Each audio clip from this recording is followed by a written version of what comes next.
Stage 4 మోకాళ్ల అరుగుదలకి నొప్పి లేకుండా కీళ్ల మార్పిడి ఆపరేషన్ చేయబడును.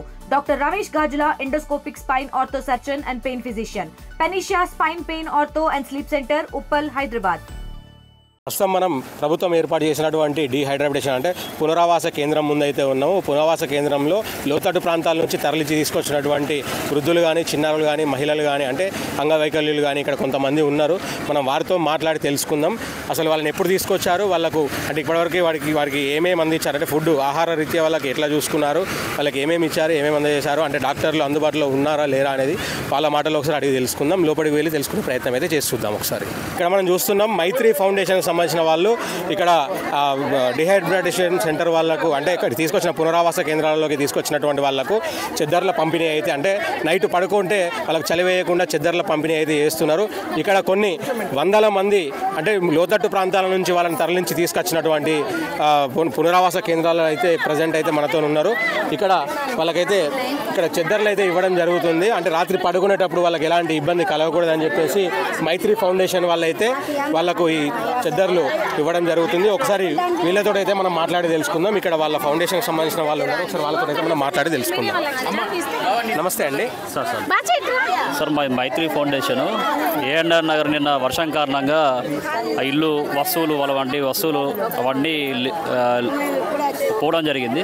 కనుక మాకు ఈ సుందక్క ద్వారా కాల్ చేసి అన్న మాకు ఏమైనా సాయం చేయని చెప్పి, అంటే మేము ఫుడ్ ఒక 180 మెంబర్స్కి ఫుడ్ను చెద్దరు గిట్ల పట్టుకోవడం జరిగింది. మాకు ఒక మైత్రి ఫౌండేషన్ ద్వారా ఒక స్పాన్సరు, ఒక అన్న వాళ్ళు, అక్కయ్య వాళ్ళు ఎంబడే నైట్ ఫోన్ చేయగానే రెస్పాండ్ అయ్యి, యూఎస్ నుంచి ఎంబడే ఫోన్ చేయగానే రెస్పాండ్ అయ్యి మాకు అమౌంట్ కొట్టడం జరిగింది. మేము మైత్రి ఫౌండేషన్ సాయం చేస్తున్నాం.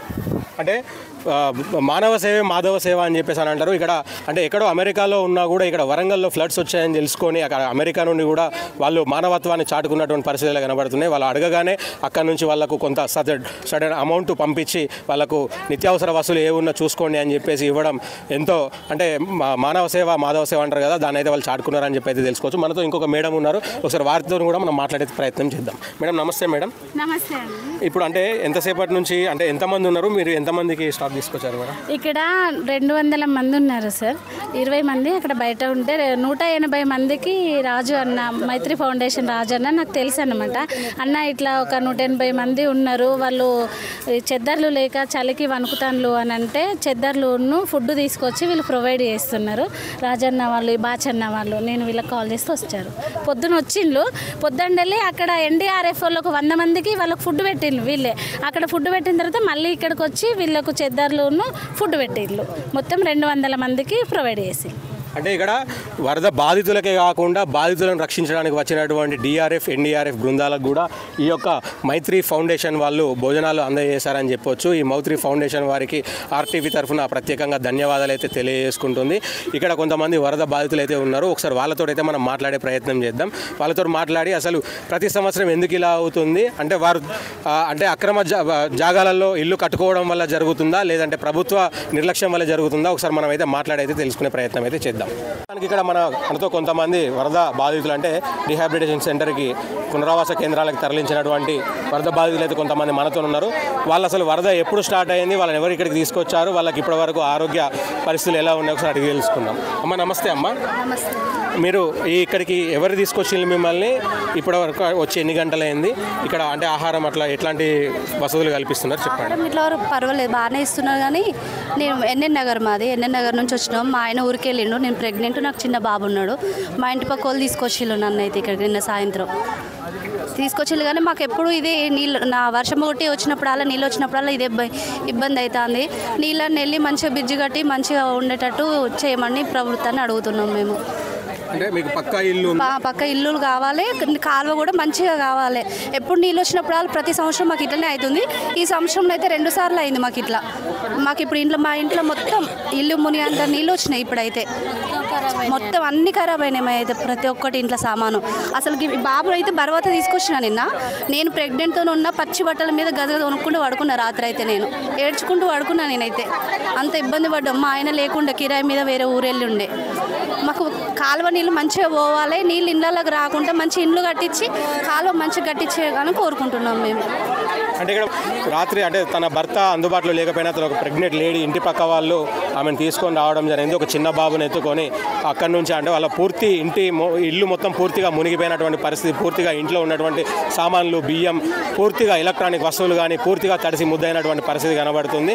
వాళ్ళ ఆవేదన ఏంటిదంటే మాకు పక్కా ఇల్లు కావాలి, పూర్తి డ్రైనేజ్ వ్యవస్థ, పక్కా డ్రైనేజ్ వ్యవస్థ కావాలి, మాకు రోడ్లు పరిస్థితులు మంచిగా ఉంటే మేము ఎక్కడైనా సుఖంగా సంతోషంగా ఉంటామని చెప్పేసి వాళ్ళైతే తెలియజేస్తున్నారు. మనతోని ఇంకొక అమ్మ ఉంది, ఒకసారి ఆమెను కూడా అడిగి తెలుసుకుందాం. వారు ఎక్కడి నుంచి వచ్చిండ్రు, ఏ కాలనీ వాసులు వాళ్ళైతే అడిగి తెలుసుకునే ప్రయత్నం అయితే చేద్దాం. అమ్మ చెప్పండి అమ్మ, ఎక్కడి నుంచి వచ్చిండ్రు? బీఆర్ నగర్ మాది. వాన పడ్డ కానీ ఒక్కసారి ఎప్పుడు నీళ్ళు వస్తూనే ఉంటాయి, వెళ్ళిపోతూనే ఉంటాయి. కానీ అన్నానికైతే ఏ లోటు లేదు. కానీ ఇండ్లు లేవు, మాకు కాలువలు లేవు, మోరీలు లేవు, స్తంభాలు, చాలా ఇబ్బంది అవుతుంది మాకు. అందుకని మాట్లాడడం జరుగుతుంది. మాకు ఆర్థిక సాయం చేయాలి సార్, మాకు ఇల్లు కట్టిస్తే చాలు, ఏం లేదు. చాలా చిన్న పిల్లలు వానలలోకి వెళ్ళి రావాలంటే నీళ్ళకి వెళ్ళి ఇబ్బంది అవుతుంది. చాలా మాట్లాడలేదన్నా జరా ఏం మాట్లాడలేకపోతున్నాం, అన్ని ఖరాబ్ అయిపోయినాయి, ఏం లేవు, కట్టుబట్టల మీదనే ఉన్నాం మేము. అంటే ఇక్కడ మనం చూసుకోవచ్చు, ప్రభుత్వ నిర్లక్ష్యమా లేకపోతే ఇక్కడ ఉన్నటువంటి అధికారుల నిర్లక్ష్యమా అంటూ చిక్కనటువంటి పరిస్థితి కనబడుతుంది. ప్రతి సంవత్సరం కొద్దిపాటి వర్షం, గంటపాటి వర్షం పడ్డా కూడా ఇక్కడ వరంగల్ నగరంలో ఉన్నటువంటి కొన్ని కాలనీలు మాత్రం ఒక గంట వర్షానికి మాత్రం పూర్తిగా జలదిగ్బంధంలో మునిగిపోయేటువంటి పరిస్థితులు అయితే కనబడుతున్నాయి. ఇక అంటే గత 3-4 సంవత్సరాల నుంచి చూస్తున్నాం, ఎన్డీఆర్ఎఫ్ కానీ డిఆర్ఎఫ్ బృందాలు కానీ పూర్తిగా పడవలు వేసుకొని వాళ్ళని సురక్షిత ప్రాంతాలకు తీసుకొచ్చేటువంటి ప్రయత్నాలు అయితే చేస్తున్నారు. కానీ వారికి మాత్రం పక్కా అంటే ప్రణాళికతోటి ఏర్పాట్లు చేసినటువంటి ఇండ్లు మాత్రం ఇప్పటివరకు అయితే ఇవ్వనటువంటి పరిస్థితి అయితే కనబడుతుంది. ప్రస్తుతం మనం ప్రభుత్వం ఏర్పాటు చేసినటువంటి పునరావాస కేంద్ర డీహైడ్రాబిటేషన్ సెంటర్లో ఉన్నాము. ఇక్కడ ఆశా వర్కర్స్ ఇక్కడ వచ్చినటువంటి అంటే ప్రభుత్వ అధికారులు తరలించినటువంటి లోతట్టు ప్రాంతాల నుంచి తరలించినటువంటి వరద బాధితులు ఇక్కడైతే ఉన్నారో వాళ్లకు ఎలాంటి వైద్య సేవలు అందిస్తున్నారు అంటే వాళ్ళు ప్రమాదంలో ఉన్నటువంటి హడావిడిలో వాళ్ళు బీపీ పేషెంట్లు కానీ, షుగర్ పేషెంట్లు కానీ, వివిధ రకాల అంటే వ్యాధిగ్రస్తులు కానీ వాళ్ళు తెచ్చుకున్నటువంటి మెడిసిన్ అయితే ఇంటి దగ్గర మర్చిపోయి తడిసిపోయి ఉన్నటువంటి పరిస్థితులు అయితే కనబడుతూ ఉంటాయి. ఇక్కడ వాళ్ళు ఎలాంటి మెడిసిన్ ఇస్తున్నారు, వాళ్ళు అంటే ఇప్పటివరకు వాళ్ళు ఎలాంటి వైద్య పరీక్షలు వాళ్ళు నిర్వహించారనేది రాజేశ్వరి గారు ఉన్నారు, ఆశా వర్కర్ మనతో. ఒకసారి వారితోనైతే మనం మాట్లాడేది తెలుసుకుందాం. నమస్తే అండి, నా పేరు రాజేశ్వరి, ఆశా వర్కరు, SRR కట్ట మాది. మేము పొద్దుట నుంచి బ్లడ్ టెస్ట్ చేశారు, బీపీ షుగర్ కూడా చూశారు ఇక్కడ మా ANMs స్టాఫ్ నర్స్ వాళ్ళు. ఇప్పుడు నేను డ్యూటీకి ఎక్కిన 4 o'clock. మేము పారాసిటమాల్ జ్వరానికి, తలనొప్పికి, సర్దీకి, డయాక్లోఫామ్, పెయిన్ కిల్లర్స్కి, మోషన్స్ తక్కువ అవడానికి కూడా టాబ్లెట్ ఇస్తున్నాము. ఇంతే. వాళ్ళు తెచ్చుకున్నటువంటి మందులు ఏవైతే ఉన్నాయో ఆ మందులు కాకుండా మీరు ఇక్కడ ఎలాంటి మందులు ఇస్తారు అంటే వాళ్ళకి ఎలాంటి డిసీజులు మీరు గుర్తించారు ఇప్పటివరకు? అంటే జలుబు కానీ, దగ్గు కానీ అట్లాంటి డిసీజులు ఏమైనా అంటే వింత జ్వరాలు అంటే వైరల్ ఫీవర్స్ కానీ అట్లాంటివి ఏమైనా గుర్తించారా? పరీక్ష చేశానండి, పొద్దున బ్లడ్ టెస్ట్ చేస్తే దానివల్ల తెలిస్తే దానికి సంబంధించిన టాబ్లెట్లు మన దగ్గర ఉన్నాయి, ఇచ్చేసాం. ఇక్కడ మనం చూసుకోవచ్చు, ప్రభుత్వం చేపట్టినటువంటి అంటే ఇట్లాంటి డీహైడ్రాబిటేషన్ సెంటర్లలో ఆశా వర్కర్లను ఉంచి వారికి అవసరమయ్యేటువంటి మందులు ఏవైతే ఉన్నాయో వాళ్ళు సకాలంలో అందించే విధంగా అయితే ఏర్పాట్లు అయితే ఇక్కడ చేస్తున్నారు. వీళ్ళు ఇక్కడ నిత్యం అంటే 24 గంటలు వీళ్ళు ఇక్కడ అందుబాటులో ఉండే విధంగా ఉదయం కానీ, రాత్రి కానీ షిఫ్ట్ల వారీగా వాళ్ళని ఇక్కడ ఉంచేటువంటి ఏర్పాట్లు కూడా ప్రభుత్వం చేస్తుందని చెప్పుకోవచ్చు. కెమెరా పర్సన్ వంశీతో నాగరాజు, RTV వరంగల్. తెలుగులో ఫాస్టెస్ట్ న్యూస్ ఇప్పుడు కొత్త అవతారంలో 5 సెకండ్లోనే పూర్తి వార్తా సమాచారం మీ చేతిలో. సోషల్ మీడియా ట్రెండ్స్ మీ కళ్ళ ముందుకే live TV and voice search ఆప్షన్స్తో ఇప్పుడే డౌన్లోడ్ చేయండి. యాప్ లింక్ డిస్క్రిప్షన్లో ఉంది.